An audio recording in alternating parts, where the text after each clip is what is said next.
Today we're going to look at 6-6 factor by grouping. We use this method when we have 4 or more terms to factor a polynomial. Alright, so we're factoring polynomials by grouping. When I have an expression, ax plus 3x, the way that I factor out a GCF would be to divide both terms by the greatest common factor. So if I divide ax plus 3x by x, the GCF, what I end up with is x times the quantity of a plus 3. Now what I divided out here was the greatest monomial, one term factor. In this case, x is a factor, but it's a monomial factor. And the other factor happens to be a binomial factor when there's two terms. All right, so now when I've got a times the quantity of y plus 5 plus b times the quantity of y plus 5, when I divide out my greatest common factor, both terms have the binomial factor of y plus 5. So I'm going to divide out my binomial factor of y plus 5. And when I pull it out of both terms, what's left is the a and the plus b, and we place that in the other parenthesis. Now basically what I'd be doing is just redistributing back the y plus 5 times a and the y plus 5 times b to get back to where I was at.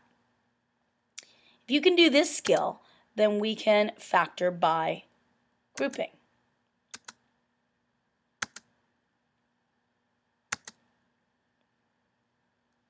All right, so the first step that we're going to do is we are going to place parentheses over binomials that have common factors.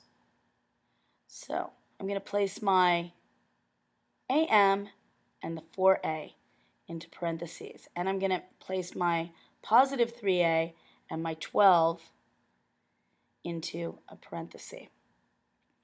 Now, I can pull out of the first binomial, they both have an a in common. So I pull the a out, and I'm left with m plus 4. Out of the next binomial, they both have a positive 3 in common. And what's left is an m plus 4. Now, the greatest GCF that I can pull out between both is a binomial factor, which is that m plus 4. And so now I divide that out of both, and what's left is a plus 3. That's basically it.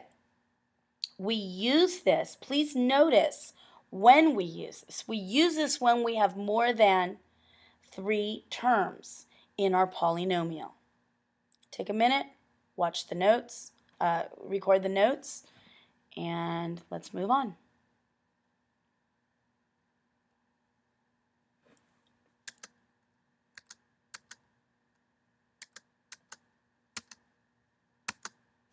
All right, so now let's just start with a little bit of training here. This is kind of like working us up to factoring. We're not really quite factoring by grouping. We're going to do the beginning steps. So what can I divide out of both terms? I can divide out the binomial factor of y plus 3. When I do that, I'm left with x plus k. All right, now pause the recording and do number 2 and 3.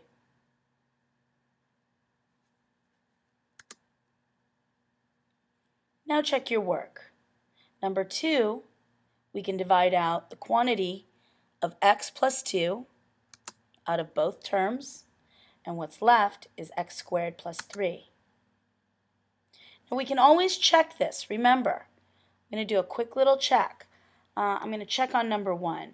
If you look at y times x, oh, well, actually, let's hold on. Let's not check yet. check when we get to our grouping. All right, now on number 3, I can factor out GCF of t minus 4, and then I'm left with 5 minus x. Now I think we're ready to begin our factoring by grouping. So step 1, we're going to place our terms in parentheses that have common factors.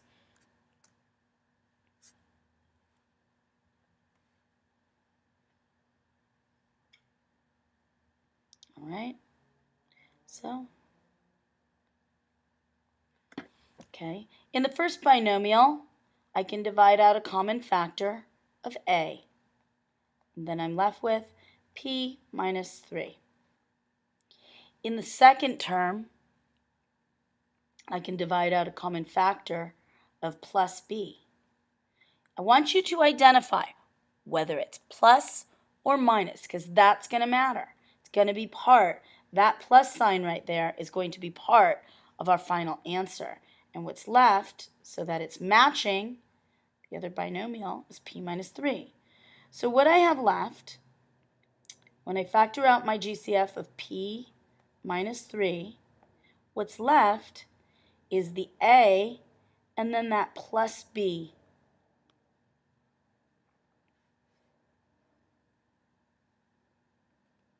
Now I'm going to check my work just to make sure that it works out. I've got an AP and a PB plus PB, or BP I'm going to say. And then I have a minus 3A, and I'm going to have a minus 3B. If you notice, I have the minus 3B here, I have the minus 3A here, I have the BP here, and I have the AP here. So yes, the answer, I'm going to surround it in blue. The quantity of P minus B times the quantity of A plus B is equivalent to AP minus 3A plus BP minus 3B. Now stop the recording and try number 5.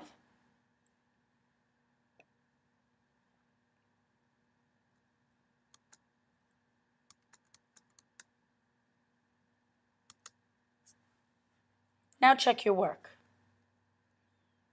Divide out your common factor of A in the first term, and you're left with B minus 1.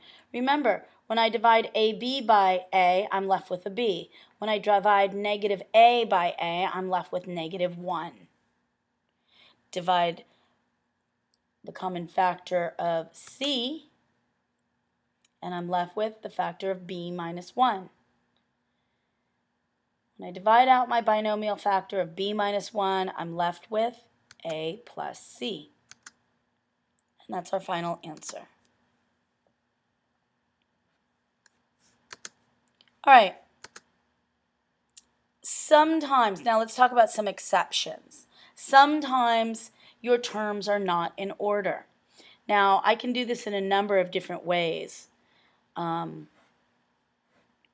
you notice, I've got 3x and ax both have a term in order. The problem is x squared and 3a don't have a term in common. So I have to move my terms around. I'm going to have to mix them up so that I can find one that has a common term to divide out. So I'm going to match my 3x, and how about my 3a plus 3a? And then I'm left with ax plus ax and plus x squared. Okay, I'm going to place my parentheses. In the first one, I'm going to divide out a 3, and I'm left with x plus a. In the second binomial, I'm going to divide out an x plus x, and I'm left with a plus x. The binomial factor that is in common is the x plus a or a plus x. They're both positive, so these are really equivalent. So I'm going to divide out my x plus a, and then I'm left with the quantity of 3 and the plus x. Okay, I'm going to try it another way. One of the other students today said, hey, what happens if I had done 3x plus x squared plus 3a plus ax.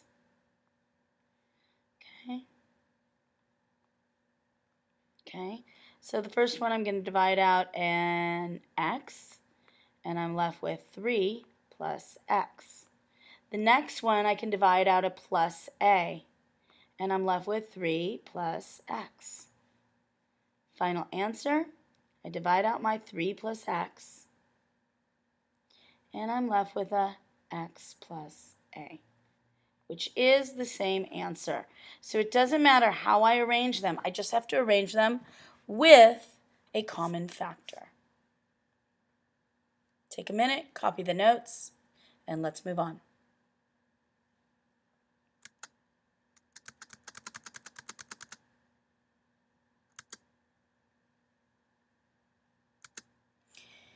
All right, I'm going to skip through a few of these problems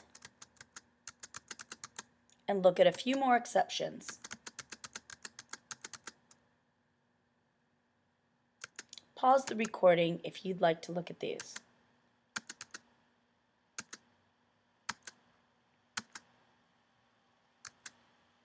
All right, again, skipping through a few more.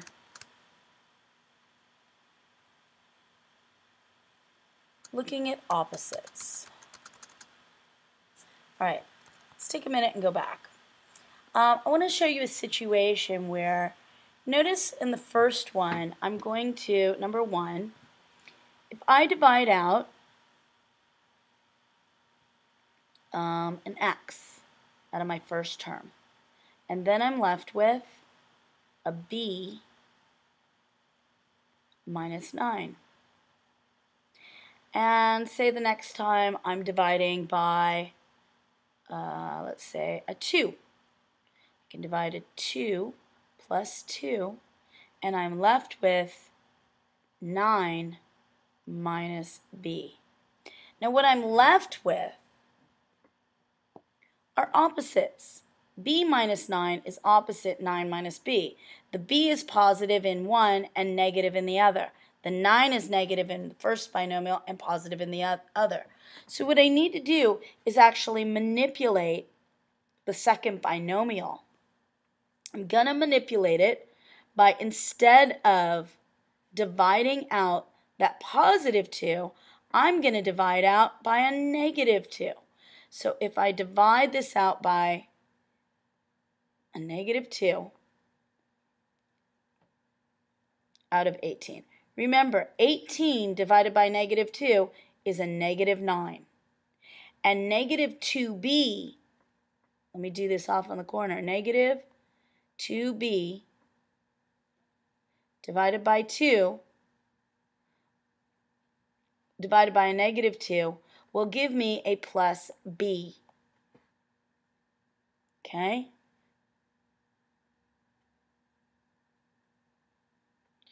And now what I have is x times the quantity of b minus 9, close parentheses, times 2. I'm just going to change the order here. Okay, I'm just going to change the order here and make it b minus 9. So it's something that we're used to seeing. It looks the same as the other one. And so what's left is b minus 9 times the quantity of x minus 2. Now, it doesn't matter if I put x minus 2 first or b minus 9. So, to get that opposite, I'm going to divide by a negative, and it makes both terms the opposite. Take a minute, write those notes, and then let's move on.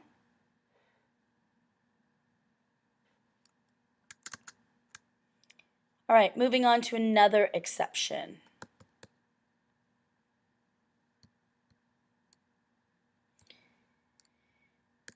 One of the first things that I've always asked for you guys to do is that whenever we're factoring, we want to, first and foremost, make sure we check for our GCF.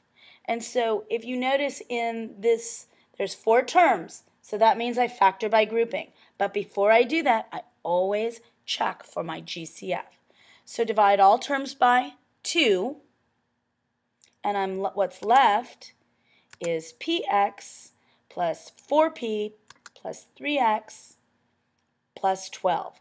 And now I start my factoring by grouping within the brackets. So now I group px plus 4p and 3x plus 12, and I divide out in the first one a p, in the second one a positive 3. So what's left is x plus 4 times the quantity of p plus 3. Once I've now factored, I can get rid of the double brackets there, the parenthesis bracket. And what I have is 2 times x plus 4 times the quantity of p plus 3, which is my final answer. All right, here's an interesting one.